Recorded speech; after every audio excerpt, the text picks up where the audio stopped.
Welcome to New Thinking for a New World, a Tilburg Foundation podcast. I am Alan Stoga, your host. Each week, I bring you conversations with people who think differently about the great issues that are shaping our world. Geopolitics, disruptive tech, mass migration, the changing climate, culture wars, all of it is grist for our mill. I hope you enjoy listening. I also hope you will let me know what you think and that you join the conversation at tilburgfoundation.org. And now for today's episode of New Thinking for a New World. Whatever else you think about Donald Trump, it's fair to say that he drives the global news cycle. In the process, he spends an awful lot of time demonizing other leaders, other countries, but also plenty of Americans and American institutions. Whether there is purpose in all that noise is debatable, but it's not debatable that there are consequences. High on the president's enemies list is China, and there have been almost nonstop efforts by him and his administration to cut or at least dramatically reduce U.S. China ties and to force other countries to follow suit. It's an easy case to make that A, it can't be done, and B, it shouldn't be done, but that applies to many of Donald Trump's obsessions. So on this episode of New Thinking for a New World, I want to explore what all this looks like, not from an American perspective or even necessarily a Chinese perspective, but from an Asian perspective. To do that, I've invited Chandran Nair, who is the founder and CEO of the Global Institute for Tomorrow, a Pan-Asian think tank based in Hong Kong and Kuala Lumpur. He is also a successful Malaysian businessman, so he not only thinks about what should be, but also about what actually can be. Welcome, Chandran. Thank you. Thank you for the invitation. Privileged to be here. Chandran, I'd like to approach this from two directions. One, why you think Donald Trump and company are so obsessed with China. And two, from your perspective, how do you think Chinese leaders, not China, view the U.S., not as much in a global context as in an Asian one? Which of those two would you like to start with? I'll start with the first one, if you don't mind, about what you said. Why does Donald Trump view China as the extreme in adversary, and what is the background to all of that? So I think this is a question that's quite often not answered. People often talk about what is happening, and they put it simply in the context of, the typical theses about geopolitical and big power rivalry. And we've heard all of those theses going back to the canon of Greek history and all of that. And I think that's okay, but that doesn't really get to the core, which is, in my view, and I've written about it, a lot more sensitive to address. And I don't think it's just Donald Trump. I've been living I lived all over the world, but the last 30 years I've been based out of Asia, out of the city of Hong Kong, and traveled extensively across Asia as well as China. So I've had a front row seat to the what I would call the miracle of China. But I've noticed, and I've noticed particularly the last 10 years, and I have friends who are editors of The Economist, the Financial Times, etc., and New York Times, and all of these international Western media outlets. And I noticed about 10 years ago, almost xenophobic approach towards China. And China can't do anything right. And I remember writing a piece maybe 10 years ago. Here's a question for Western media. Can China do anything right? And so this thing started a long time ago. So yes, we focused on Donald Trump, but Biden was just as bad in terms of being anti-China, etc. You could argue Trump started it, but most U.S. governments, apart from when distracted by the wars in Iraq and Afghanistan, started to be very anti-China, and Europeans too, I dare say. I have many European friends, and I remember being in Brussels 3-4 years ago and saying, what on earth is wrong with you? Why are you so anti-China? And I said the most important thing the Europeans will have to do is decouple their foreign policy from from the Americans, because it'll begin to harm them, as they're finding out today. So let me get to my answer, and then we can explore it. And I think it's because for the first time in about 400-500 years, Western civilization, which is today you could say led by the United States in terms of its military and economic power, is being confronted by a non-Caucasian civilization. And it can't take this. And this has actually been admitted and off the record by a couple of leading American politicians. So you ask me, what does the rest of the world look at? And look at this. And in the last couple of years, particularly with the strong anti-Chinese rhetoric, the world, particularly in Asia, looks at it as almost, my God, these guys are racist. They cannot comprehend a non-Western civilization looking them in the eye and saying, we're here. Are we able to compete?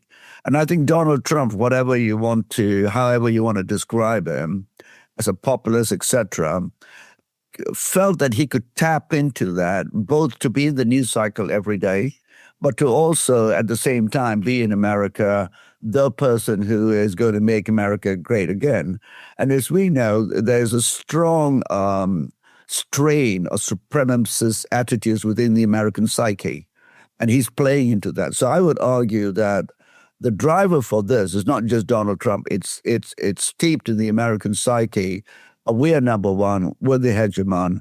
We're supremacists, and we will not tolerate the emergence of any other civilization that is non-Caucasian. And if they're Caucasian, they're smaller anyway. We can put them back in the box. But this is a true threat. And the last point I'll make is my Indian friends sometimes accuse me of being pro-China. And I say to them, as soon as you become successful and organized like the Chinese, they'll be on your case too. You wrote something in Counterpunch, and there was a rhetorical question. If China became a democracy, would the West still, I don't know if the word was hate it, but oppose it? Yes, oppose it still. Oppose it. And your answer? I think we still oppose it. I mean, I argue, in fact, the oversimplification of China as a dictatorship and all of that, this is just theater. This is ideological receptions to demonize the other. I have argued that we have to question what do we mean by democracy. Is the United States a democracy today? There are many who would argue it's not a democracy, it's a plutocracy. And is democracy as defined in the West the only way to govern complex, large societies in the 21st century? In my second book, The Sustainable State, where I essentially look at the existential threats and the convergence, I argue that the large nations of the world outside the West will have to relook how they pursue the creation of fairer, more equitable societies. And I argue that if push comes to shove, and you ask me to look at China and India, the two largest nations in the world, I would say that China is more democratic than India. And to provoke my Indian friends and have that debate, I argue that if you're poor today, would you rather be Chinese or Indian? And so what is the system of governance that we seek to essentially promote meant to do? What is it meant to serve? And I would say the Chinese system has done more for its citizens, and therefore, in terms of liberating them from the drudgery of daily life, than the Indian system has. And in recent discussions I've had in India, I think many of the Indian business leaders, etc., privately agree with me. The politicians obviously find it very difficult. But that's partly also because the Indian political elite have been colonized for about 200 years. Even after independence, their mind capture is so strong. They still go to the Western schools. They learn the same old things. And I'm not saying the Chinese system is perfect, but the Chinese have independent thought, and they have retained their civilizational understanding much more profoundly. And then you could say that they have a political system that is committed more to the liberation of the individual from the drudgery of life. Where they go next is a discussion we can all have, but I would say the Chinese political system has delivered more freedom and rights than the Indian system has to the poor Indian. But you have to have lived in both and gone to both countries, typically to the most rural areas, etc., to understand what that freedom actually looks like. And it's not the crass definitions that you see on Western media.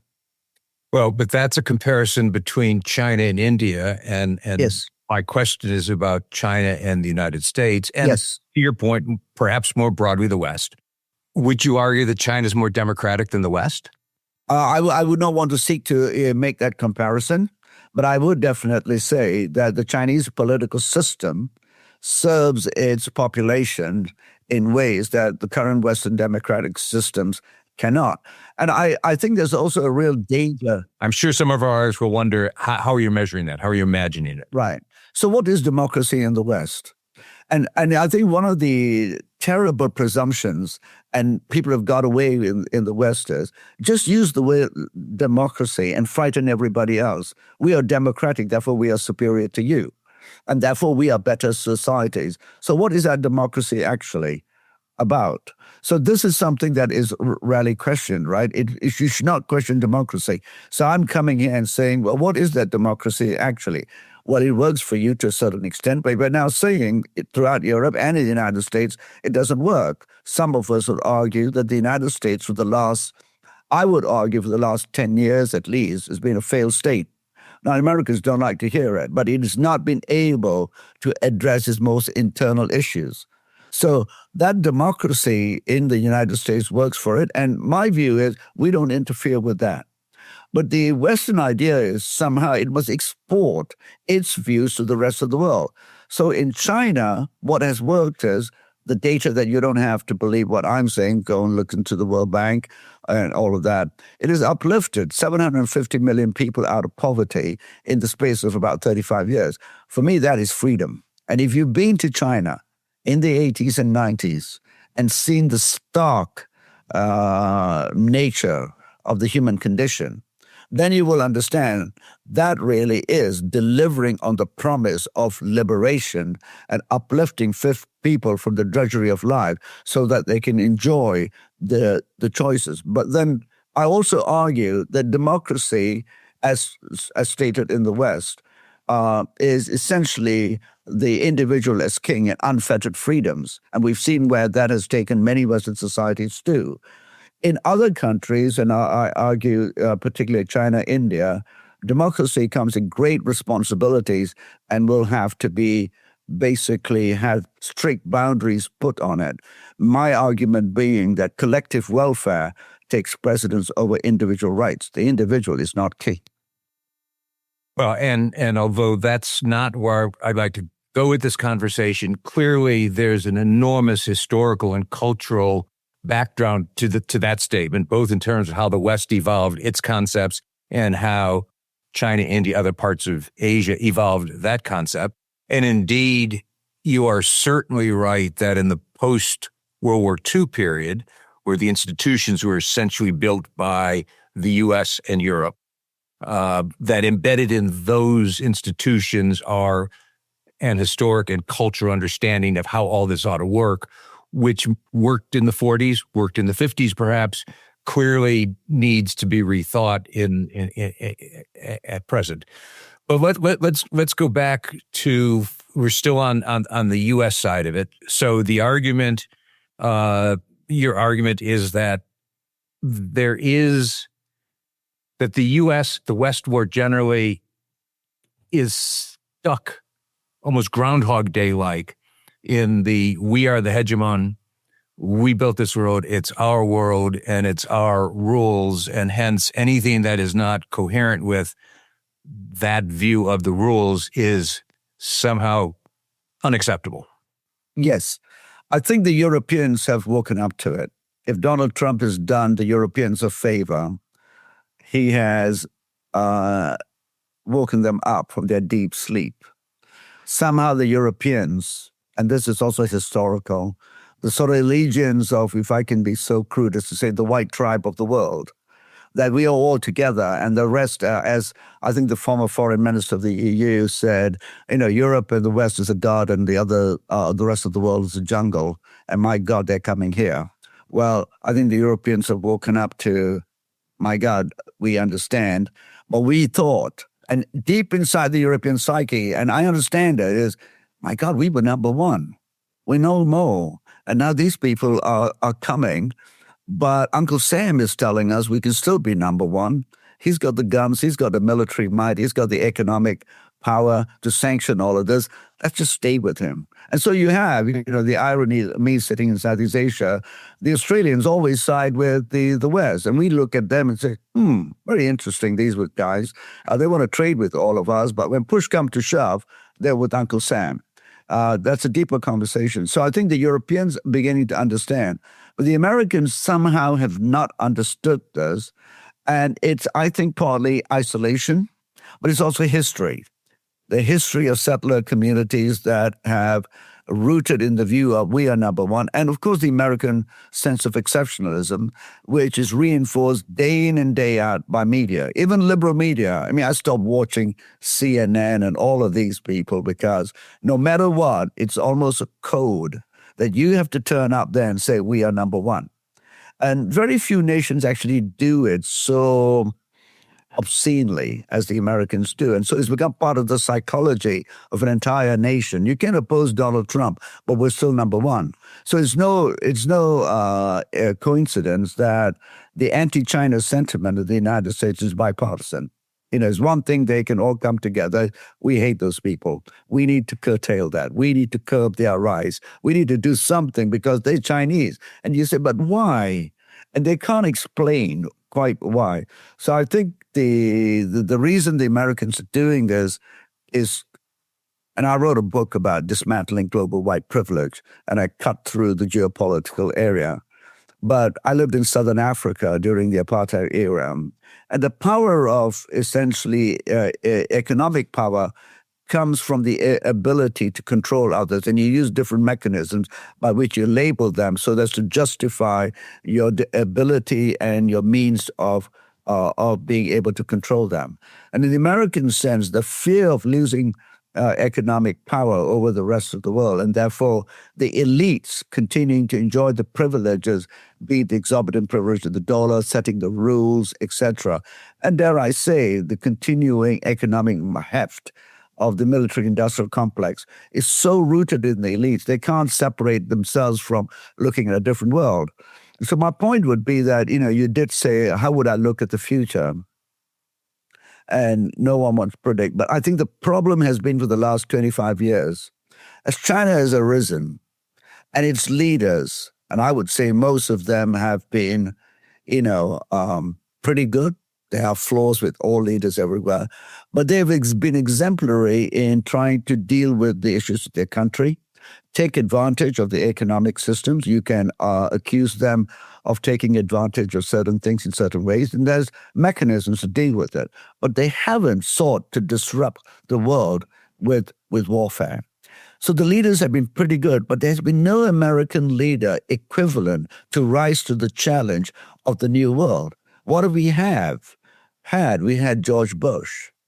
We had then Barack Obama, nice guy, novice, very popular amongst the liberals, etc.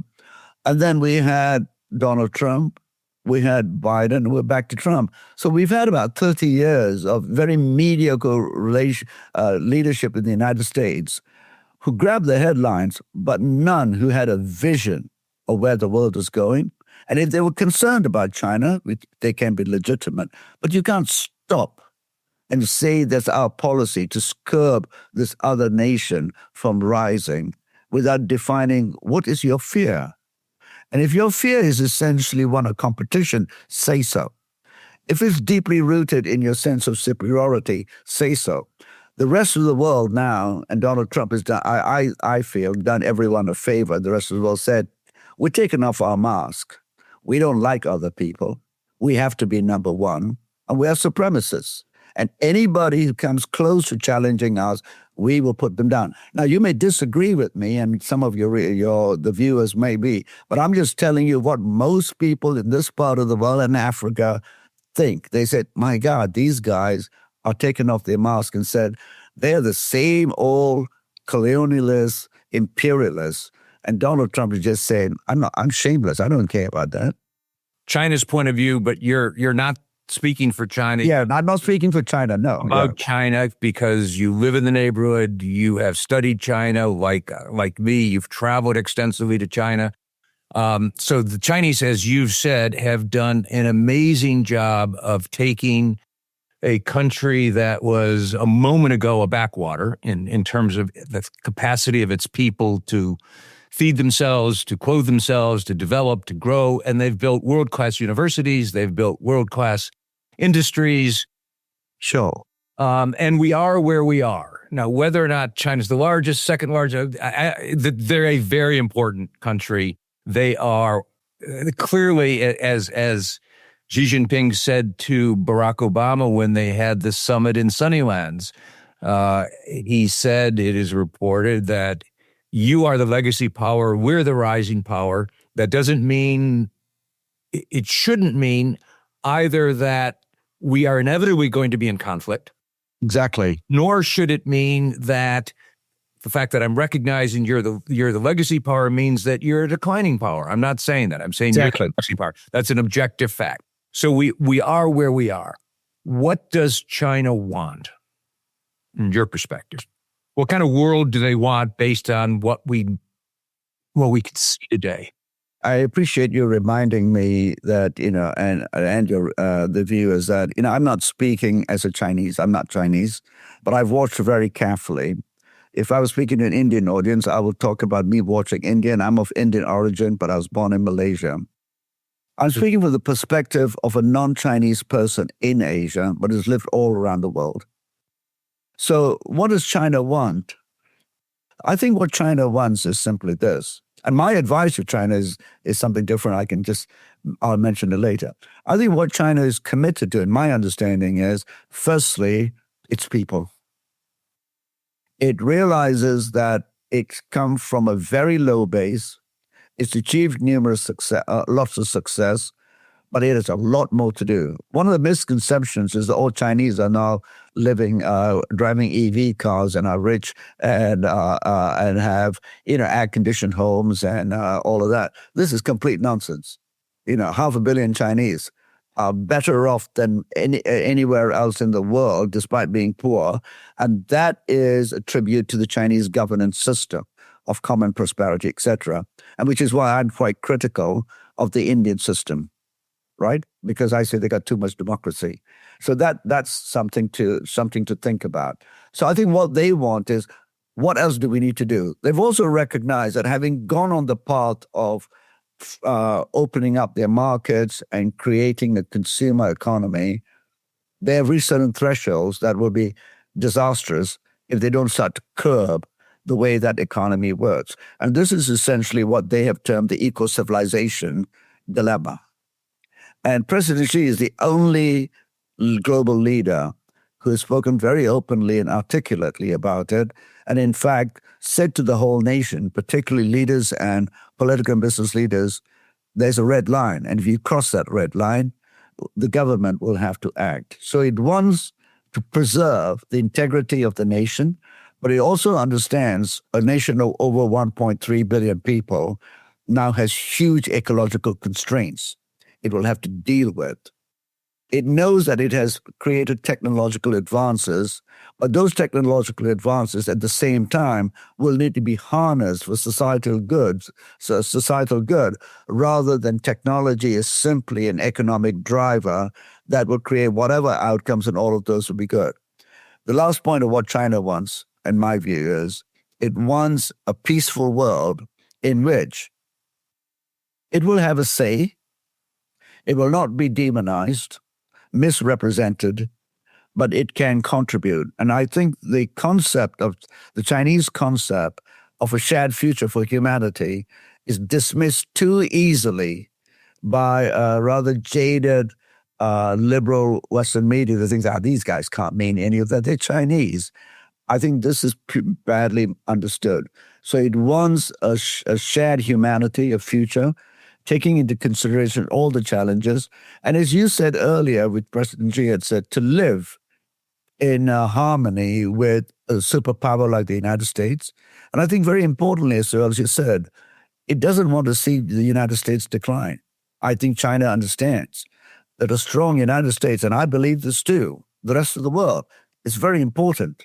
But a rogue United States led by politicians and two parties that seem to be completely out of control is bad for all of us. And that's why people like me react to why are they trying to disrupt all of us? The Chinese view is we are strong enough, we can counter this, we can take more pain. But really, what we want to do is we do not want to overtake the United States. We're happy for the United States to be top dog, but don't bully us. We will not blink. What do war lessons from Gaza, rethinking education, peace in Ukraine, and visionary leadership have in common? They are all themes from recent episodes of this podcast. Check out more episodes on thalbergfoundation.org or on a platform of your choice.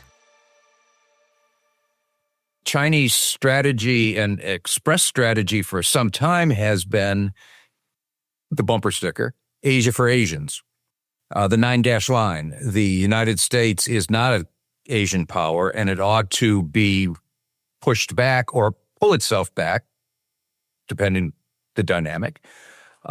So I'm a little skeptical that China is a benign power in the way you've described it, but I don't know. It's a question. I do know that China is now already has one of the world's largest navy, if not the largest, and it's dramatically expanding it. I do know that it's investing very heavily in offensive weapons, in missiles, in space, in air power. And I do know that the history of China has not been expansionary. We all know the history, but it clearly is building the capacity that could allow it to do so. Now, I think that's less of a concern if you're sitting in the West than it might be if you're sitting in Asia, and you're sitting in Asia. So how do you... Right. Is there some going on, which would be historical? Because, again, China has never projected power beyond its borders. A very good point that you mentioned here. The Chinese buildup of military power, etc., as you know, is still a fraction of the United States. It's a fraction. And the data is out there. Anyone who wants to go and check. But if you were Chinese... But it's a fraction because it started more recently. The rate of change its rate is growing. Its rate is growing. Exactly. So let's keep facts here. It is a fraction because they started later, but they're moving much more aggressively than they ever had. But the United States is moving very aggressively too. So let's say you're Chinese. You say, these guys are telling us, we'll come to your area, we'll attack these, we will show our military presence, etc. And all options are on the table. If I was China, and I'm not saying the Chinese are just going to be passive. They've got pride too. Said, well, we have to stand up to these guys. But what I am very clear is there will be no war in Asia initiated by the Chinese. If there is to be warfare, it'll be initiated by the United States. And I can tell you that most Asians believe that too. Now, when you come to the 9-dot line and all of those things, of course, I come from Southeast Asia. Of course, we're concerned about this. But you know what? We don't think these guys are going to take over our islands and do this. Yeah, they're taking over a bit of this and that, but we'll talk to them. So the other thing that I've written about this is Western diplomats have forgotten that they are meant to be diplomats. They're not meant to be, they're not to be salesmen for the defense industry. And they've forgotten all of this. We have very good diplomats in the region. And I have written about this, that one of the things that we need to recapture is we do not need to outsource diplomacy to Europeans and Americans who know nothing about the region, speak one language typically, and come here and tell us how to suck eggs, if I can be so crude. We need to capture that. We have very good diplomats. But my God, as soon as there's any tension, we need some American, some Norwegian, some Scandinavian to come here and tell us this dotted line, by the way, by this part of this island, which we can't pronounce, you guys need to do this. That's our problem. So to this issue about Asia for Asians, that's not a Chinese thing. That's an Asian thing. Why should we have Americans and trust them to dictate to us? So this is, again, the assumption that the Americans are benign, that they are okay. You can just trust us. Well, the history is very bad. I'm from Southeast Asia. I remember Vietnam. I remember what happened in Indonesia. I remember all of these things. So we are not just Chinese, say we don't trust these guys anymore. So I think that is absolutely right. We do not need American security at the expense of us taking charge. And why should I trust the American more than the Chinese? Who said the American is more trustworthy? If you look at the track record, no, they're not. But do we want the Americans to be a partner with us? Of course. Let me just add, just to be clear, I think you are certainly right that the West in general, the U.S. in particular, parachuting in with solutions, I think is mostly a thing of the past. It wasn't a particularly good thing in the past. I think it's a bit of a red herring going into the future. So I'll take Southeast Asia and I'll make a little comment about, North Asia and all of that. And for those who are interested, I've written about this, particularly about diplomacy. And we need to get rid of the Europeans and Americans from telling us how to run our region. If we can't even think for ourselves, then we deserve the worst. But coming back to your point, in Southeast Asia, what the rest of Asia wants, and you have to remember there's a large Chinese population, dominant economically in Southeast Asia, Indonesia, Malaysia, Thailand, Philippines, Vietnam, etc. So the cultural links are very deep. So what the countries want, and I can speak about just the recent ASEAN summit, as you probably know, and that was an ASEAN GCC China summit on Tuesday or Thursday in KL. All the GCC leaders turned up with China and ASEAN. So what ASEAN wants is, and ASEAN is about 700 million people, might peak at about 900, huge block, very poor, lots of natural resources, and I would dare I say peaceful for the last 50 years, but its biggest challenges are ahead of itself. What we want is China to be a friend as it has been for a long time. Friend, invest, bring its know-how technology, allow us to trade with it. I mean, China's ASEAN is, I think, China's the second largest trading partner now. So we want trade. And as far as all the maritime issues, etc., it's a cliche, but there is the ASEAN way. And many people in the West don't understand it. It's called the Asian way. We sit down, we talk, we don't call you names, we don't go on CNN and say, yeah, that guy is a dictator. That's the Western way. It's placed to our audience. We guys know what's right and wrong. There's a different way. It's behind the scenes, we talk and we settle things. And that's what's going to happen. So we want the tensions not to be, increased by rhetoric from the United States and Europe. We want to work with the Chinese. And we will the little work I'm doing with the Chinese foreign ministry is exactly that. They want to know, hey, what do people actually think?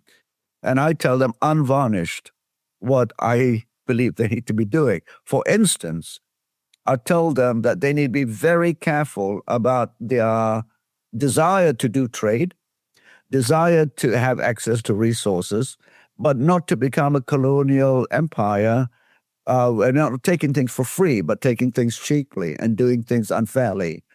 I've also talked to them about Chinese businesses. It's like this. If Rio Tinto goes to Irian Jaya and exploits the land and creates an environmental catastrophe, people say it's Rio Tinto. They don't say it's the Australian government. If a Chinese company is somewhere in Thailand or Cambodia and messes up, they say, it's those guys in commies in Beijing.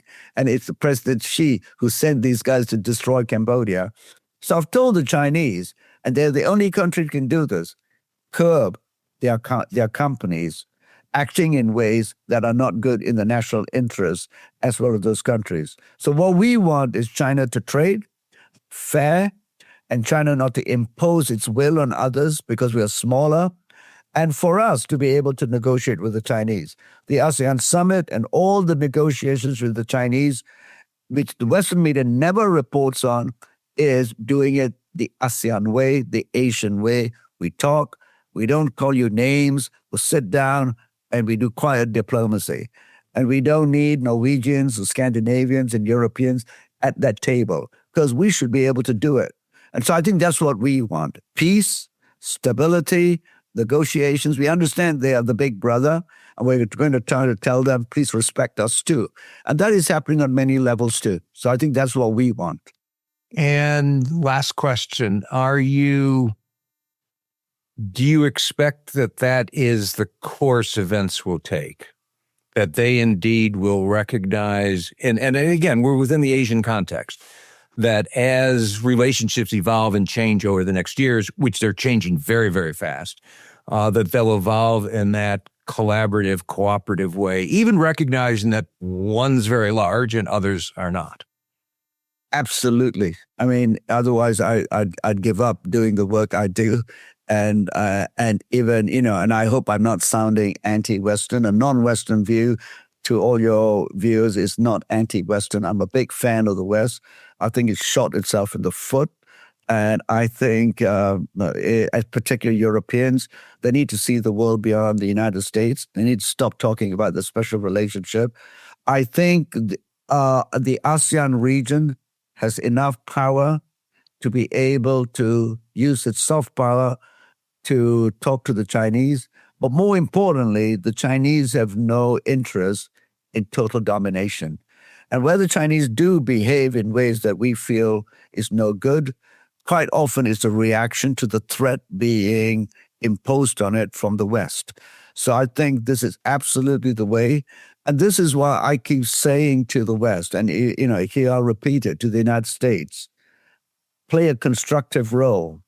Stop being exceptionalists. Listen to us. We have better diplomats than you have. And listen to our diplomats, and don't always want to be at the front of the table and dominate. And this is an arrogance that, diplomats in the West don't understand. Partly it's our subservience. If you've been colonized for a long time, the moment someone from the West walks into the room, we just all, part ways and let the white guy walk in, to put some humor to this. And that's how it is.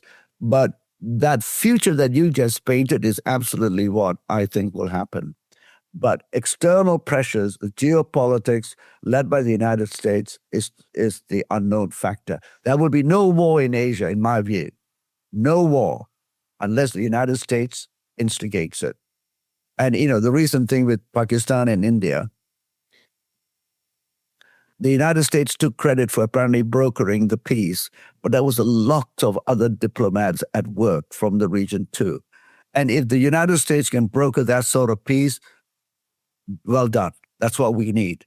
But there will be no war in this region unless a hot war is sparked by the belligerence of the United States. I think the Chinese will not do this. And the idea that China will invade Australia, it's laughable. It's laughable. But this is the military-industrial complex at play. And we in this part of the world, particularly in Southeast Asia, say, what are the Australians doing? They are arming themselves to the tilt and then talking about Chinese invasions, etc. Who cares about I will go Australia? back and point out that the Chinese are arming themselves beyond the tilt. They have the most aggressive armaments program in the world, perhaps for good reason. I'm not arguing the contrary. But you would do the same if your neighbor said... Different point. If they're doing it. No, come on, be realistic. There is a superpower that there's a history of invasion, dropping bombs on other people, sanctioning everybody, and saying we are going to essentially prevent you from rising. We have to control you. What would you do if you've got a civilization, you're 5,000 years, you're being bullied, you're being intimidated, and you're being told, we might come in, attack you guys. And by the way, you cannot do anything. Please, I would do the same.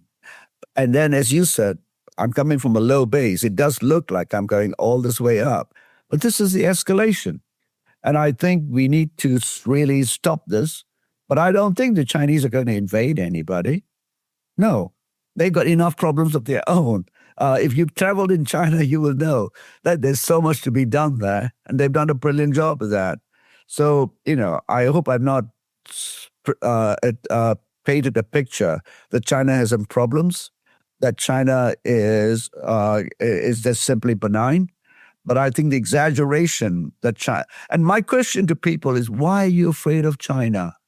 And often when I speak to my liberal friends, they say, oh man, it's human rights and all of this. I said, after Gaza, no Westerners should talk to me about human rights, please.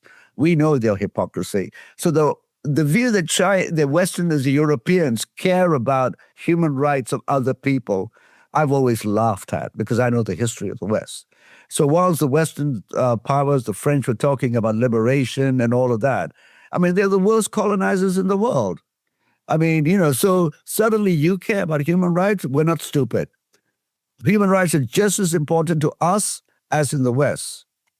And the idea that some of Westerners have a better understanding while essentially restricting us from our human rights for decades, even whilst you were democracies, is laughable. And many of our leaders are subservient, by the way. And that too is not properly understood. The Japanese are totally subservient. The Koreans are subservient. That is beginning to change. And what is being appreciated in this part of the world, and then I say Africa, but we're not talking about Africa, is that the Chinese have stood up. And not everyone is a friend of China, I agree, but the respect China is gaining is not fully appreciated in the Western world. And the more the United States, demonizes China, the more people are seeing through this and saying, why are they afraid of these people? Why are they? So that needs to be understood. I think that is a very good place to end because I agree wholeheartedly with you that the West in general spends too much time talking to itself and not listening to what's going on in the rest of the world. And as you've described it, the conversation globally is changing dramatically. So thank you very much for this conversation. Thank you for the invitation. Thank you for listening to this episode of New Thinking for a New World. I'm Alan Stoga, podcast host, and I look forward to your joining our next conversation. Remember, tell us what you think at telbergfoundation.org.